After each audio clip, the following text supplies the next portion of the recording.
ન્યૂઝીલેન્ડના ઓકલેન્ડમાં New Zealand Indian senior citizen એસોસિએશનની એક બેઠક યોજવામાં આવી હતી. ઓકલેન્ડ નાબ્લોક હાઉસ 2માં ન્યૂઝીલેન્ડ ઇન્ડિયન એસોસિએશન બેઠકમાં વિશાળ સંખ્યામાં ઇન્ડિયન સિનિયર સિટીઝનો હાજર રહ્યા હતા. આ કાર્યક્રમમાં સંસ્થા તમામ હોદ્દેદારોનું ભવ્ય સ્વાગત કર્યું હતું. આ તકે સંસ્થાના સેવાભાવી ઉપપ્રમુખ સદગુણાબેન પટેલે પ્રાસંગિક પ્રવચનમાં જણાવ્યું કે ન્યૂઝીલેન્ડના ઓકલેન્ડ શહેરમાં New Zealand Indian senior citizen society 1995થી કાર્યરત છે.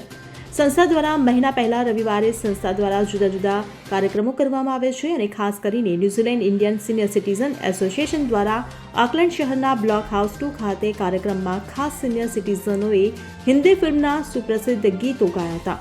અને આ કાર્યક્રમમાં ખાસ ધોરાજીના વિનોદભાઈ સંઘાણીએ મુકેશના દર્દ ભરેલા ગીતો ગાઈને સિનિયર સિટીઝનોના દિલ જીતી લીધા હતા. આ તકે અન્ય સિનિયર સિટીઝનોએ પણ ગીતો ગાઈને બધાને મોજ કરાવી હતી અને ભવ્ય અભિનય કર્યા હતા. સૌએ તાળી પાડીને ખુશી વ્યક્ત કરી હતી. આ કાર્યક્રમમાં ભારતના જુદા જુદા રાજ્યોના લોકો સિનિયર સિટીઝન માટે આ સંસ્થા આશીર્વાદ સમાન છે. ન્યૂઝીલેન્ડ સિનિયર સિટીઝન સોસાયટી દ્વારા ઉનાળાની સિઝન પ્રવાસનું આયોજન કરવામાં આવે છે. તેમજ જુદા જુદા કાર્યક્રમો પારિવારિક ભાવના જળવાયેલી રહે છે અને સાથે મળીને તમામ તહેવારોની ઉજવણી કરવામાં આવે છે. પરસ્પર પરિવારની ભાવનાઓની અનુભૂતિ એટલે New Zealand Indian senior citizen association. Sadguna Patel, ઓકલેન્ડમાં ન્યૂઝીલેન્ડમાં અમારું આ એસોસિએશનનું નામ છે New Zealand Indian senior citizen association. અહીંયા મહિનાના દરેક પહેલા રવિવારે ઓછામાં ઓછા 200 મેમ્બર ભેગા થાય છે ગેટ ટુગેધર.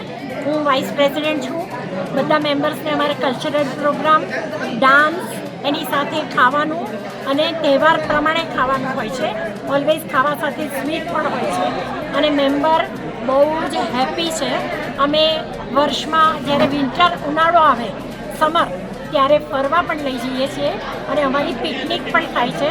અમારા સિનિયર એમને અમારી સાથે પિકનિક. કેટલા વર્ષથી આ ચલાવો છો? આને 1995થી આ સંસ્થા ચાલે છે. ખરેખર તમારા બ્યુરો રિપોર્ટ CN24 ન્યૂઝ. હવે જુઓ દેશ દુનિયાની તમામ ખબરો તમારી આંગળીના ટેરવે.